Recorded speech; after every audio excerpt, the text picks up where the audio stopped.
Hierdie boodskap na toe gebring deur Skatte in die Hemel. Gaan sluit graag by ons Facebookgroep aan vandag.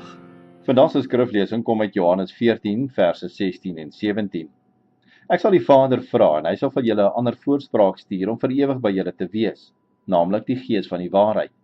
Maar julle ken hom, omdat hy by julle bly en in julle sal wees. Vandag se boodskap is getiteld Vertroostende afskeid. Jesus se lewe op aarde is vinnig besig om ten einde te loop. Gedurende sy tyd op aarde waar hy die opdrag van die Vader uitgevoer het, moet hy nou seker maak dat sy Vader se reddingsplan deurgevoer word.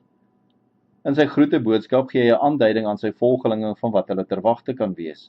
In die geval geld hierdie opdragte ook vir sy volgelinge in die eeue wat kom en steeds volgens sy voorskrifte leef.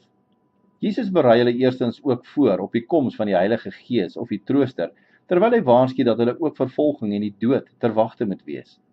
Soos enige ander leermeester wat afskeid neem van sy volgelinge, laat hy ook 'n verskeidenheid instruksies na. In die geval is daar egter 'n belangrike verskil, en dit is dat die een wat afskeid neem of verstrek, steeds in hulle midde sal wees en by hulle sal bly tot aan die einde van tyd. Wat 'n wonderlike versekering dat Jesus ons nie aan ons eie lot oorlaat nie, maar die Trooster in sy plek gestuur het. Kom ons bid saam.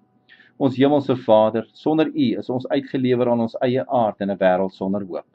Dankie dat U Gees stuur om elkeen deur die eeue heen 'n kans op die lewe te gee. Ons bid dit in Jesus naam. Amen.